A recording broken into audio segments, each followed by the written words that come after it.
اگر کوئی شخص چاہتا ہے کہ اس کے رزق میں اضافہ ہو، غیبی خزانے سے اس کے رزق حلال میں اضافہ ہو، گھر میں خیر و برکت ہو، گھر میں نہ کوئی بیماری ہو، نہ کوئی مصیبت ہو، نہ کوئی آفت کا شکار ہو، اور گھر حاسدوں کے حسد سے، زمینی اور آسمانی بلاؤں سے محفوظ رہے، اور گھر میں آرام اور سکون ہی سکون ہو، تو اس کو چاہیے کہ ان چند باتوں پر لازمی عمل کرے۔ اس سے گھر میں خیر و برکت ہوگی اور جو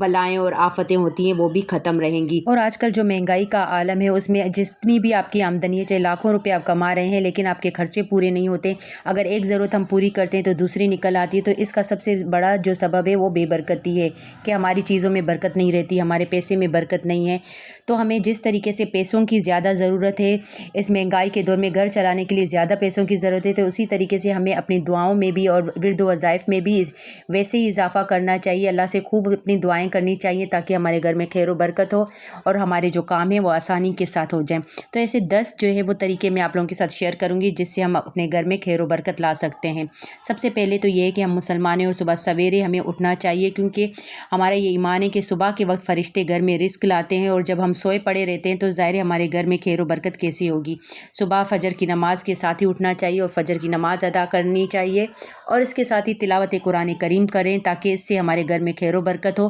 اگر آپ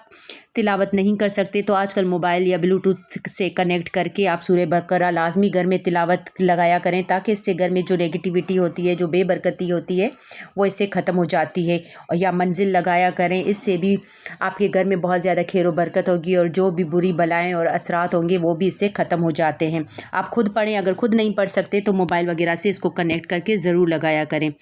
اور دوسری بات کہ نماز فجر کے بعد گھر کے چاروں کونوں میں جب ہم یا رزاق کو 10 مرتبہ پڑھ کر دم کرتے ہیں تو اس سے بھی ہمارے گھر میں بہت زیادہ برکت رہتی ہے، اور ویسے بھی اللہ پاک کا جو اس میں اسم مبارک ہے یا رزاق وہ ویسے بھی رزق کے لیے بہت اہم ہے، تو اس کو ہم نے لازمی پڑھتے رہنا چاہیے ویسے بھی، اور صبح کے فجر کے وقت تو لازمی پڑھ کر گھر کے چاروں کونوں پہ دم کرنا چاہیے جس سے ہمارے گھر میں رزق کی فراوانی ہوتی ہے۔ اور تیسرا یہ کہ ہمیں جو بھی کام کرتے رہیں، ہم اٹھتے بیٹھتے چاہے گھر کے کام کریں چاہے کوکنگ کریں، کچھ نہ کچھ ہمیں ورد وظائف کرتے رہنے چاہیے، اور خاص طور پہ استغفار لازمی کرنا چاہیے، کیونکہ جانے انجانے میں ہم سے بہت سارے ایسے گناہ ہو جاتے ہیں جو ہمارے کام میں مشکل کا سبب بنتے ہیں، ہمارے گھر میں بے برکتی کی وجہ بنتے ہیں، گھر میں لڑائی جھگڑے ہوتے ہیں اور بے سکونی سی ہوتی ہے۔ تو جتنا ہم استغفار کرتے ہیں ہم اللہ تعالیٰ کے قریب ہو جاتے ہیں اور ہمارے جو گناہ ہوتے ہیں وہ معاف ہوتے جاتے ہیں۔ تو نبی پاک صلی اللہ علیہ وسلم نے ویسے بھی بہترین دعا جو ہے وہ استغفار کو فرمایا۔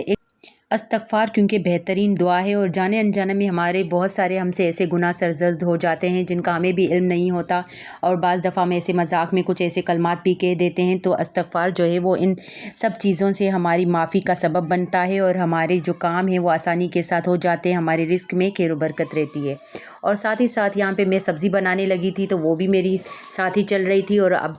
دوسرا جو ہے کہ آپ نے جب بھی گھر میں داخل ہونا ہے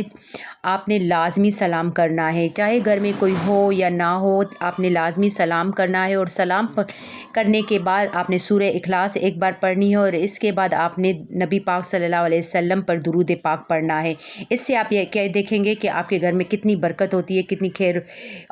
خیر و برکت ہوتی ہے، اور اس میں آپ کے رزق میں بھی اضافہ ہوگا، کیونکہ جب ہم باہر سے آ رہے ہوتے ہیں تو ہمارے ساتھ جو بھی باہر کی نیگیٹیوٹی اور برے اثرات جو ہمارے ساتھ آ رہے ہوتے ہیں، تو جیسے ہی ہم سلام کرتے ہیں تو وہ جو ہے وہ وہیں دروازے کے اس پار ہی رہ جاتے ہیں، اور ہمارے ساتھ وہ جو بری بلائیں وغیرہ ہوتی ہیں وہ گھر میں داخل نہیں ہوتی، اور ہمارا گھر جو ہے وہ ان چیزوں سے پاک رہتا ہے۔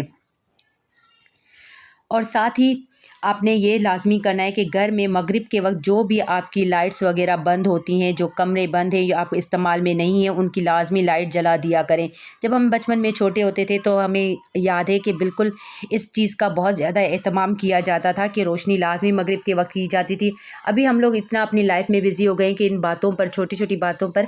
اتنی اہمیت اس کو نہیں دیتے اور اگنور کرتے ہیں، تو اس وجہ سے ہمارے اوپر اس طریقے کی جو مصیبتیں ہیں وہ بھی آ جاتی ہیں۔ گھر کے لازمی یہ جو بند دروازے ہوتے ہیں ان کو کھول دینا چاہیے، اور لائٹس بھی آن کرنی چاہیے، خاص طور پہ مغرب کے وقت۔ اور نماز مغرب کے بعد سورہ واقعہ کی تلاوت کو معمول بنا دیں۔ یہ آپ کو مالدار بنانے والی صورت ہے اور اللہ تعالیٰ نے فرمایا ہے کہ اس کی تلاوت سے رزق کی تنگی دور ہوتی ہے، اور نبی پاک صلی اللہ علیہ وسلم کا ارشاد پاک ہے کہ اپنی بیٹیوں اور عورتوں کو سورہ واقعہ سکھاؤ، یہ مالدار بنانے والی صورت ہے۔ تو ہمیں سورہ واقعہ لازمی پڑھنی چاہیے۔ اب اس سے بڑی بات کیا ہو سکتی ہے، کیونکہ نبی پاک صلی اللہ علیہ وسلم نے ارشاد فرمایا ہے کہ ہمیں لازمی اس کی تلاوت کرنی چاہیے۔ جو بھی ہماری پریشانیاں ہوتی ہیں اور رزق کی جو تنگی ہے وہ سورہ واقعہ کی تلاوت سے دور ہو جاتی ہے، اور یہ غنی کرنے والی صورت ہے۔ اور اس کے ساتھ ہی عصر کے ٹائم کے بعد بچوں کو بالکل بھی سونے نہیں دیا چاہے کچھ عورتیں بھی ان کی بھی عادت ہوتی ہے شام میں وہ لازمی دن میں سوتی ہیں تو دیر تک سوئی رہتی ہیں، تو یہ کیونکہ عصر کے بعد سونا جو ہے وہ رزق کی تنگی کا سبب بھی ہوتا ہے اور بیماریوں کو بھی دعوت دیتا ہے، تو آپ نے یہ کام بالکل نہیں کرنے ہیں۔ اس ٹائم پہ اگر کوئی بچہ بھی سو رہا ہے تو ایون اس کو بھی لازمی اٹھا دیں۔ اور ایک اور یہ بھی بہت اہم پوائنٹ ہے خیر و برکت کے لیے گھر میں، کہ آپ کے گھر میں جتنے زیادہ مہمان آتے ہیں، جتنا کوئی اور بھی آپ کے گھر میں سے کھانا کھا رہے ہوتے ہیں، تو اللہ پاک اس کا بھی رزق آپ کے جو ہے وہ جو نصیب میں لکھ دیا جاتا ہے۔ تو آپ کے گھر سے کوشش کریں کہ ہمیشہ کوئی کھانا کھا کر جائے، اور نہیں تو آپ اپنی چھت پر چرند پرند کے لیے اناج اور پانی کا بندوبست لازمی کریں، کہ اس سے آپ کے رزق میں بھی خیر و برکت ہوگی، اور جیسے ہی چرند پرند کھانا کھائیں گے ان کا پیٹ بھرے گا تو ان کا رزق بھی آپ کے رزق میں شامل ہو جائے گا، اور آپ کے رزق میں خیر و برکت ہوگی، اور اس میں آپ کے رزق میں بھی اضافہ ہوگا، اور ظاہر دوسروں کا رزق بھی آپ کے رزق میں شامل کر دیا جائے گا۔ اور اپنے گھر میں بہت زیادہ صفائی کا اہتمام کیا کریں، نماز کی پابندی کا خیال رکھیں، اور ساتھ ہی قرآن کی تلاوت کو گھر کا معمول بنائیں، تاکہ ہمارے گھر کے ہر کونے تک قرآن کریم کی آواز جائے اور جو نیگیٹیوٹی ہوتی ہے وہ اس سے ختم ہو جائے۔ تو آپ نے ان تمام چیزوں کا خیال رکھنا ہے۔ اور آپ کو ویڈیو کیسی لگی آپ نے ضرور مجھے کمنٹ کر کے بتانا ہے۔ اگر ویڈیو پسند آئی تو اس کو لائک کریں، شیئر کریں، اور میرے چینل کو ضرور سبسکرائب کریں، اور ملتے ہیں اس طریقے کی اور نئی ویڈیوز کے ساتھ۔ تب تک کے لیے اللہ حافظ۔